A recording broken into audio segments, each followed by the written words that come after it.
I'm Matt with eTrailer. Today we're going to be talking about the eZ-Latch Demco Coupler. Now this is going to be a great option for you if you're looking for something that's really simple and convenient to use when you are hooking up to haul your trailer. Now of course, if you decide to go with this after watching this video, let us know if it really is that easy to use in either a comment or review below. So if you pulled a lot of trailers behind you, you probably dealt with a lot of couplers too. And a lot of couplers, this mechanism here at the very top can get caught or bound, and that can be kind of a pain to deal with, especially if you're on the go, you got places to be. Last thing is you want this to malfunction on you. This really takes out all of that. It's very easy to use, doesn't take any time at all, and you can get this in other variations, and those other variations are going to have different finishes on them. So this is going to be a black finish, and then there's also going to be other ones that actually have salt spray ratings. So if you're using this for more marine applications, those might be a little bit better suited for you. So with all that aside, let's talk about how it's going to be like to actually used. After that, we'll talk about some of the specs and what it's going to work with, and then finally I'll show you how to install it. So when you are using this, if you ever need to hook up to your ball mount, because it is going to work with your 2-inch balls, you need to make sure that the latch is in the down position. Then you can jack it down, it'll grab into place, and you can see how this is moving, and then it latches. So you don't have to deal with the latch moving around on you or putting it back into the down position. It's set to go. And then if you ever need to unhook, just lift that latch up again, and you can lift it up. Doesn't really take any time, and I'm not fighting with anything that's getting bound up. Now, of course, I'd actually recommend keeping that latch down once you're done using it so you don't forget next time you need to hook up. And this is going to have a weight capacity of 10,000 pounds for your towing and 1,000 pounds for your tongue weight. What the difference there is, your tongue weight is going to be the downward pressure being applied to the ball, and then your towing capacity is going to be the trailer itself and the content within it. So this coupler is going to have a lot of the standards. It's going to have this coupler pinhole, so you can even put your pin locks through here to keep this nice and secure so no one can take it. I will say I would recommend grabbing a pin that is the length of 3 inches so it goes all the way through, because this is a little bit thicker. Now with the one we have here, this is going to be pretty unique with all of the eZ couplers, and that's going to be because it has this spot for chain here. Now this is only going to be with the cast one, so if you want to put your safety chains at this location, you can do that. If you don't want to go that route, you like the look of the other couplers, typically your trailer will have a spot right over here where you can mount those safety chains. And at the very top, we're going to have a spot for your jack.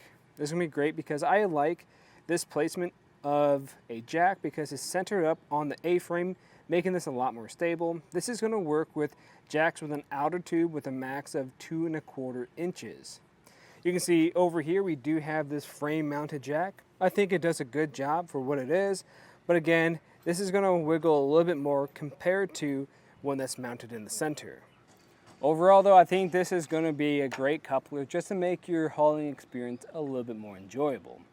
Now when it comes to the installation, you are going to have to source a few pieces of hardware. We'll tell you which ones we recommend for you. And when it comes to actually putting it on, I do recommend getting it chalked up so it's not rolling around on you, and making sure you have it jacked up some way, either with some jack stands, or what I'm using today is this jack we are using for the frame. But with all that said, let's get to it. So to begin the installation, I want to make sure I do have that coupler with me. And again, we just want to make sure this is going to fit our trailer. As you can see, I already have some holes on here. This one's already been on here a time or two before. But when you're initially put it on here, this should be a fairly snug fit. You shouldn't have some major gaps between the coupler itself and the trailer. And then once that feels good, you can just make sure you get those holes plotted out well. So the way you would do that typically is by coming over here to the side, grabbing a paint marker or some type of marker to kind of mark out where these holes are located at the moment. You do that on both sides, and then you can remove this.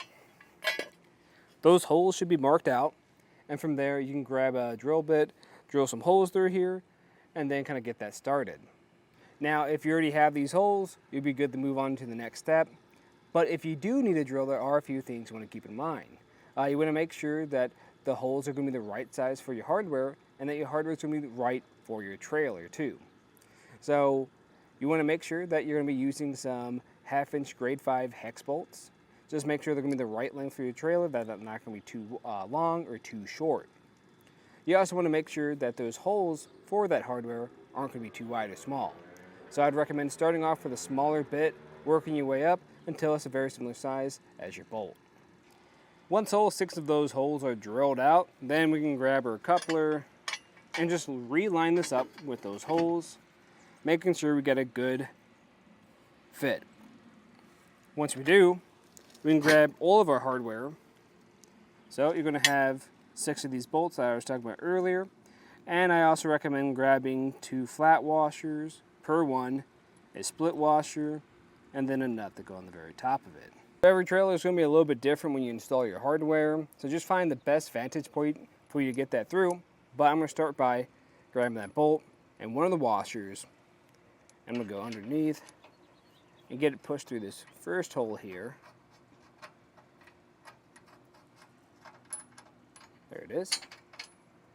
Pull it through, applying some pressure to it. Top it off with a flat washer, split washer, and then the nut. And we'll do that for the rest of the holes. And I'd recommend tightening this up from the nut side. That's one of the reasons why we have this on the outside, so it's easier to reach and tighten down. Once this is tightened down, then you're going to repeat that process on the rest of them. So from here, we're going to tighten this down the rest of the way, and we're going to be following the torque setting.